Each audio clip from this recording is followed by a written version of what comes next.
All right, today's guest on Deconstructed is an old friend, Simon Fallows. Simon, welcome. Thank you, Jeff. So, Simon is a freedom coach and value advisor, and we're going to get into that.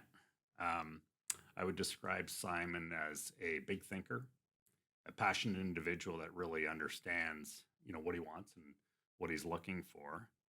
Um, I always applaud historically. Simon had a business and he exited. And I think that's always the key in the whole a successful exit. Whether it's successful or not, you exited. I remember having a discussion with an individual once, and I made a commitment that I would give them $1 for their business so they could successfully say that they had a strategic exit.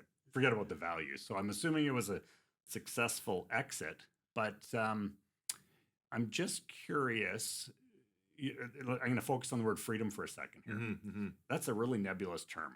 What does that mean? When what freedom for founders? What is?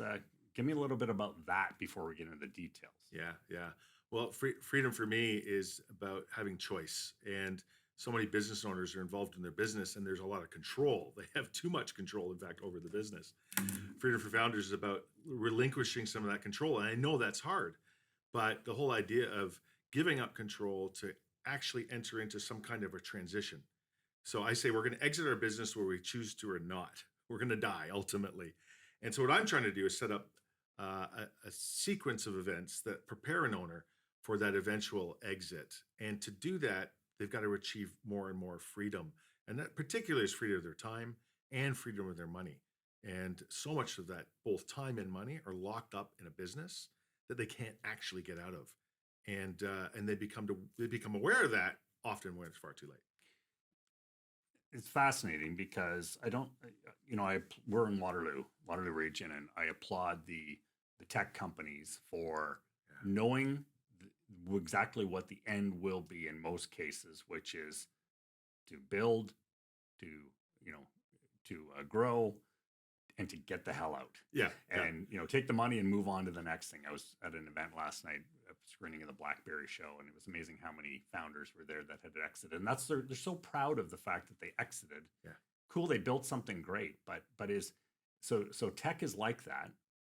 Construction, a lot of other industries are not like that. They don't have the end in mind. Would you agree with that? I absolutely agree with that. So many trades, they got into the trade, right, as a tradesman, or they bought in, or they succeeded, right? They took over from a father or a mother or a family succession, and they're often in a place where they then give no thought to the eventual exit, and or they think they're going to exit to a son or a daughter or to a family member, but there's no foresight or planning in that. And if all their equity is locked up in that business, they have no way to get it out. They think they do. But I'm here to tell them that it's very difficult to actually sell the business and find the kind of freedom that they're trying to achieve. So family's interesting. I've been talking to a lot of business owners. Grand Valley Construction has almost 700 members. We have the big elite organizations that have successfully moved on to their leadership 4 or 5 times, and I applaud that. 100 years or less, but they understand that they got in with the intent to get out. They built a team, and they're reaping the rewards of that. There's a bunch of them, as you said, that are, and we're talking about construction, but this is any industry really. But in the construction industry, as you said, a lot of them started in the trades, on the tools, and they maybe had a disagreement with the owner, and they thought they could do it better, so they start a business. And I don't want to insult any of them, but they're really good at gambling, in the sense that they've won, in the sense that they're still existing, but they bid on enough projects, they made enough money, they move through, but they don't spend any time on succession.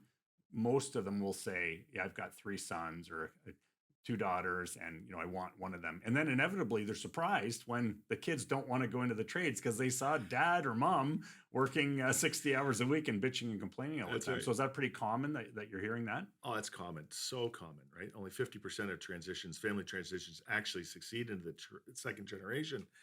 And foundationally, a business, right, gets set up from an operational perspective, but structurally speaking to this industry, it sucks. Like, their structure isn't there. They've not set themselves up with the appropriate strategies, from holding companies to family trusts, to be able to then exit successfully from a tax perspective, or exit it all from the perspective of conducting a share sale, where if most listeners maybe know that you want to gain your capital gains exemption, your lifetime capital gains exemption is $1 million today. But most businesses in the construction industry fail to recognize that and prepare and end up as an asset sale.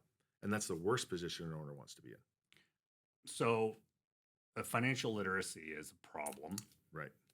It doesn't matter who you are, No. at what level. So let's not even pick on construction here for a second. That's When right. you were making your comments there, I'm trying to hold on to every word. And I'm being honest here, Yeah. but I'm glossing over, going, oh Right. shit, I don't know what's going on. So how do Right. you possibly educate those that may not want to be educated? For years I try to take good care of my health, and I go see the doctor, and every time I see a blood pressure cuff at Shoppers Drug Mart, I test it. I'm the worried well to make sure I'm doing well. But on the financial side, I just assume someone's taking care of it. And that's a dilemma. But how can you change people that don't want to change or don't want to really understand what's going on? What's your process for that? You can't change somebody who doesn't want to change. You say you've got to be teachable. Unfortunately, what happens most times, this is a triggering event. Something catches the owner's attention, and it could be their personal health. It could be the health of a family member. It could be a spouse that says, "I'm traveling with or without you," and so some form of an event creates that curiosity, and then uh, opens them up to some questions. And it's tough because now you're exposing yourself, right? Your personal self and your business are often intertwined, and I get it, right? Most business owners don't want to take a hard look at where they stand today, let alone kind of what they've done in the past, to then forecast what's going to happen in the future. Very difficult. And so I think part of why I'm doing this, it's teaching, it's educating, it's being in front of the camera to help owners, the owners that recognize their own position and want to get unstuck. So we can go a couple different routes here. One would be defining success. Mm, I made a comment on one of your posts the other day. I've run a number of marathons, and I know the date of the marathon. I know what time it starts. I know Yeah. how long it is, and I know when I'm done. Yeah. And I think in business, there's not a lot of that linear movement through. So, everyone can start a business. Right. B, it's tough to keep a business, and C, by what you're saying, it's very hard to successfully exit from a business. Yeah. So, I mean, is that do people just kind of move on and eventually? I've heard in the trades they just shut the doors, sell the trucks, move the equipment on. Do you see that a lot? Most often, it's a planned liquidation or a forced liquidation, and they just shut the business down. They find out that it's an asset sale, and those assets are going to be 50% taxed. They've got retained earnings in the business again that they haven't treated properly, and they can't pull out in the short term. And so some form of triggering event now forces them into a liquidated state, and that's a position that no owner should be in. I think ultimately the goal should be transition, right? The business should be transitionable, Mm-hmm. and that could be to anyone, third party, family member, management team, right? There's a dozen different ways to exit a business. If it's transitionable, I think that should be the ultimate goal. And even if the owner's going to retain the business, I say the best business from my point of view is that owner that's sitting in Arizona or Florida, and the business is here operating better without them here. Right. That's a successful transition. So again, understanding financial literacy and Yeah. challenges, and it's just a thing, Yeah. and the bit of a gambling nature. What would better look like? What baby steps without confusing people and scaring them into making behavior change? Same thing, but talk about their personal finances, investments. Yeah. Like what are if you could give advice to an organization starting, and structuring it, what would you do? What would you recommend right from the onset? Well, right from it all comes down to the structure. Setting up a proper business structure, which includes a holding company and your operating company, includes then setting up the right management and team so that you can remove owner dependency. The sooner you can do that, right, the easier it is going to be to transition your business. And owners get blindsided. I don't care if you're in your 20s, 30s, or 80 years old. We're going to get a significant event. Could be external, could be like the pandemic, or it could be internal. But preparing for that transition from the day you started the business throughout the process of owning and operating it, ultimately puts you in a position where you're going to get more value out of the business. Like today, literally, you're treating it like an investment, and you're going to get more money on exit. You're actually going to successfully exit if the business is transferable. But man, that means the owner has to get out of his own way or Mhm. her way, right? You've got to step back, start treating that business as an investment. And how do you do that? You got to be teachable. Find a coach. You know, there's lots of resources online. Go to a counselor. I did, right, and start talking it out. What it looks like to separate yourself from this business that you're so intertwined in, to be able to then take a step back and really let some other people lead. So, going to go back to freedom and definition, and Mm, definition of success. I was mm, recently at one of your webinars, seminars, and there was an exercise at the beginning. mhm.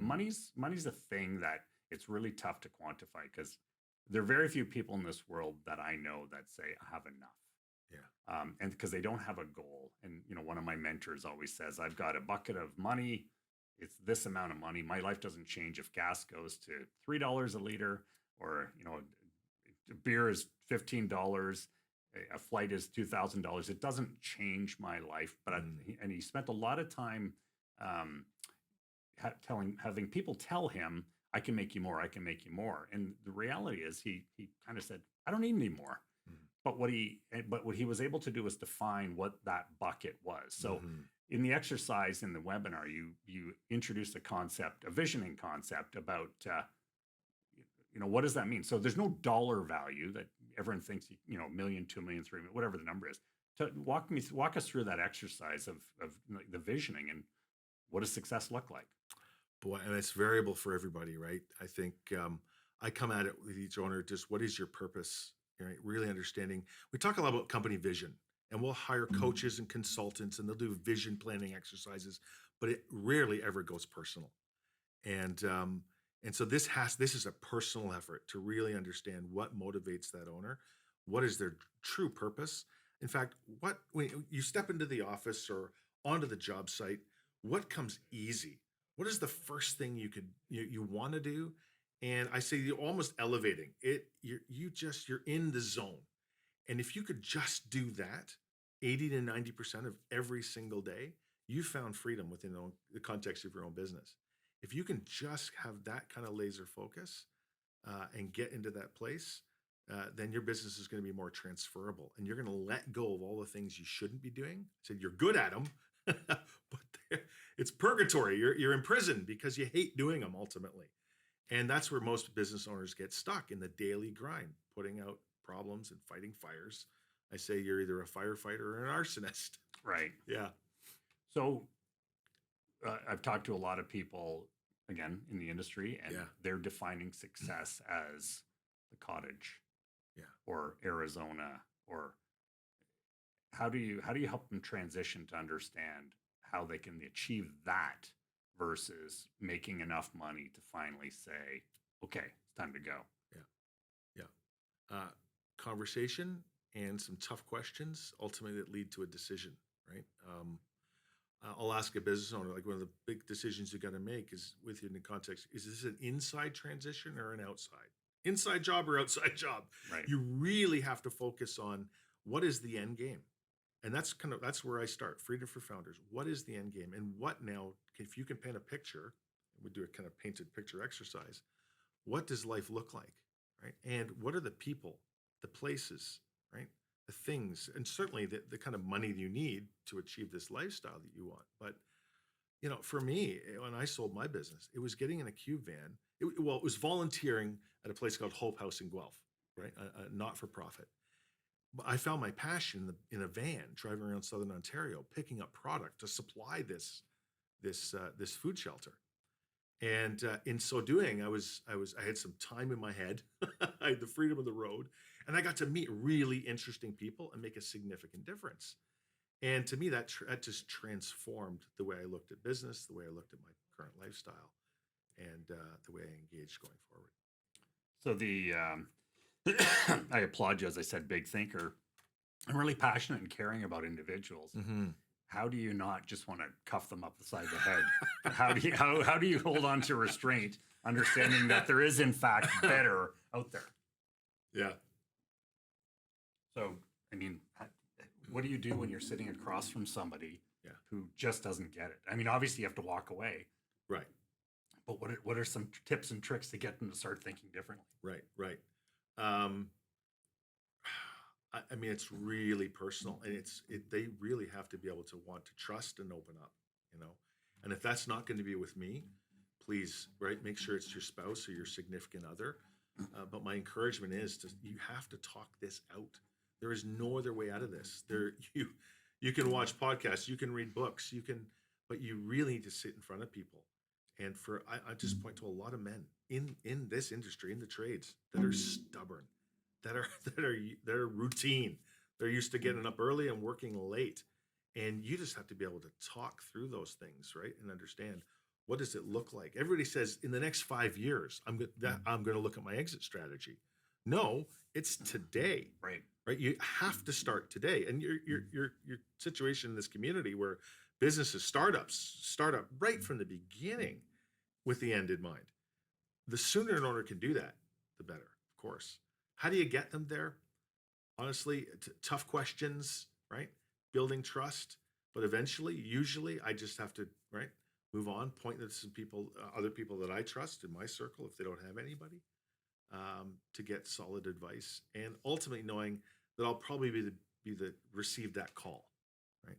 Whether that's 3 months, 3 years, or 20 years from now, that they got on the right track, or I was absolutely right, they were on the wrong track.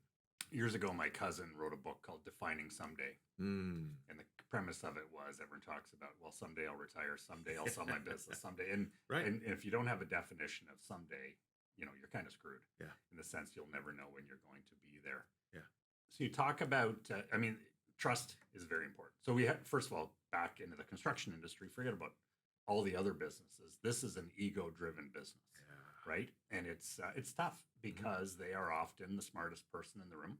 yeah, I'm the third smartest person on this podcast, so I know my place, and I listen and learn.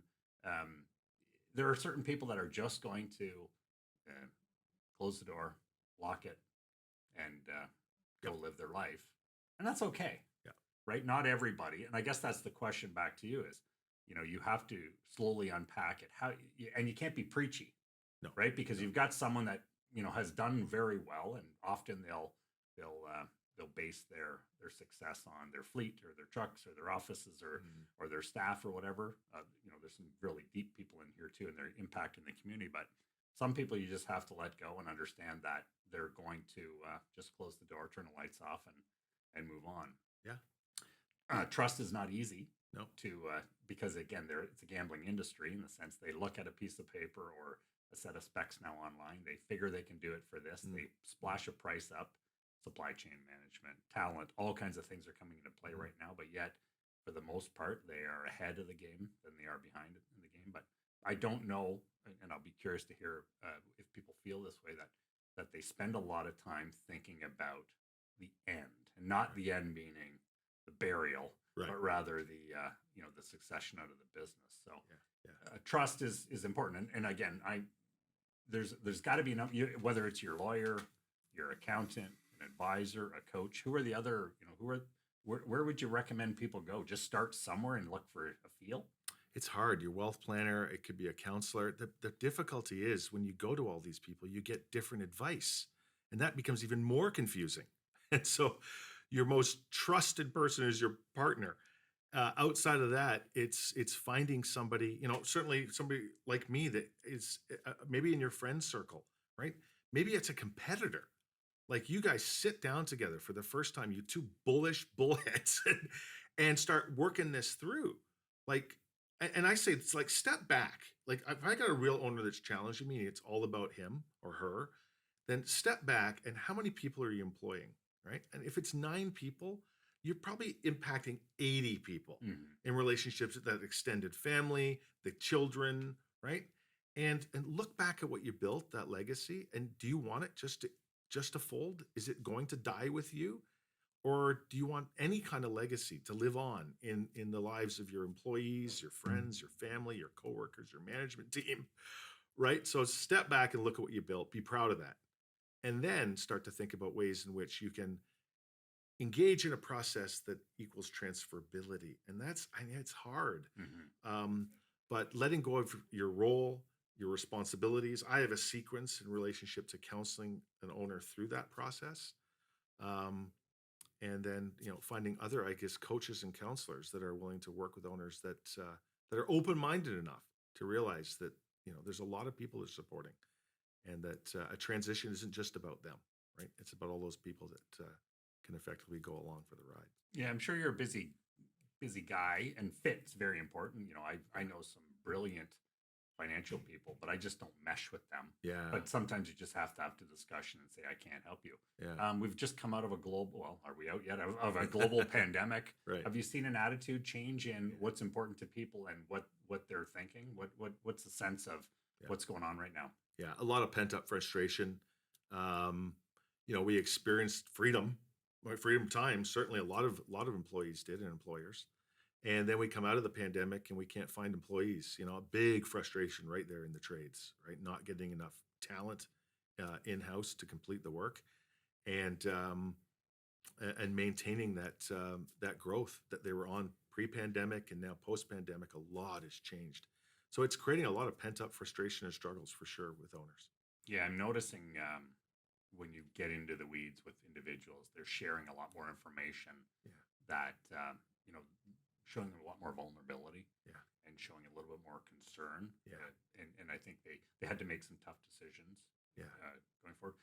Construction was kind of bulletproof, which is really weird. It was essential. yeah, And everyone I'm talking to right now is just super crazy busy, which defies financial logic. yeah. But we'll ride that as long as we can. But inevitably, change is going to happen, and it's gonna move forward. So it's encouraging to hear. I think people are talking more, and maybe that was one of the benefits of COVID was people were able to open up and be a little more exposed potentially to see Hmm. what's going on. Hmm. I think an organization like Grand Valley Construction Association can provide that those this place, right, where people can get together in face-to-face coordination, I believe, right, and start talking these things out. I mean, I was with an owner of a landscape company. He's part of a landscape mentorship group right across the country. Hmm. I've seen it in HVAC. I've seen it in plumbing, electrical. And then what happens is when you put these tradespeople together, either competitive or complementary, they start to realize some that a partnership or merging makes a lot of sense in being able to put together their skill sets. Now they can double, triple the value of the business. And often you have one owner that's tired, and you got a younger owner that's right, ready to go and still rolling. And those kind of partnerships only happen with effective communication and groups like GVCA that bring the communities together and get over yourself. Yeah.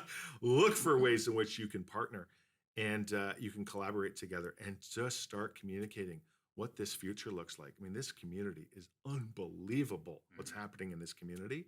Well, step back and look at it from the perspective of your own exit and your own timing in relationship to this community and its growth.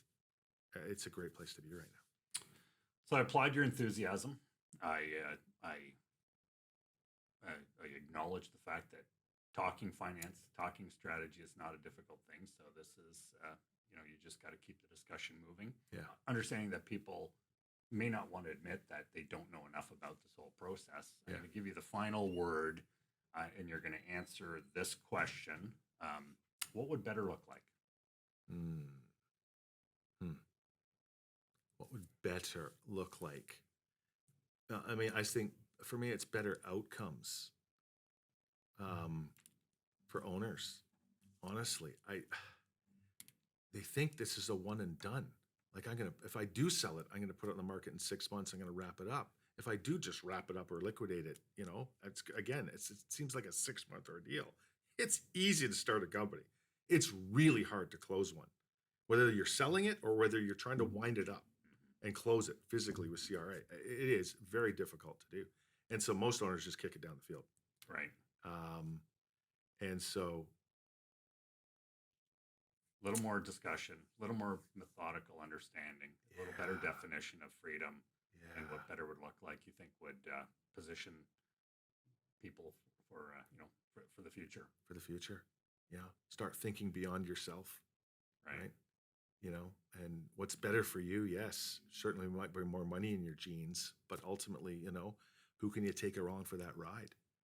Can you find a partner? You know, Partnerships don't work in the beginning, but I say later in life, if you can find a partner and give them 25% of your business, 5% a year over 5 years, that's what I did. I was 35 years old and I did that. Right. If you can do it when you're 85 or 75 or 65, find those partnerships. But that's a relationship. You got to build some relationships. You got to communicate. You got to understand where you might be weak personally and where the business might be weak, right? And then you can fill those gaps with some really good people. There's people in this room right now under 25 that I'm really excited about just to invest in. And there's lots of people in this community. Honestly, they want to work, Right. but they want to work for a purpose, and they want to work, I believe, for owners that have a legacy that they want to continue to maintain and to successfully exit from. Um, so ultimately, that's, I think, the goal for me is for more and more owners to come to that understanding. Well, the better you do, the better they do. Right. So I applaud that. Simon Fallows, Freedom Coach and Value Advisor, Freedom for Founders. Thank you for your time. We hope that this resonates with someone That's and right. chip away a little bit at this rough and tough construction exterior, break them down and have them paint a better picture. So thank you very much for your time and your contribution to today's podcast. You're welcome, Jeff. Thank you.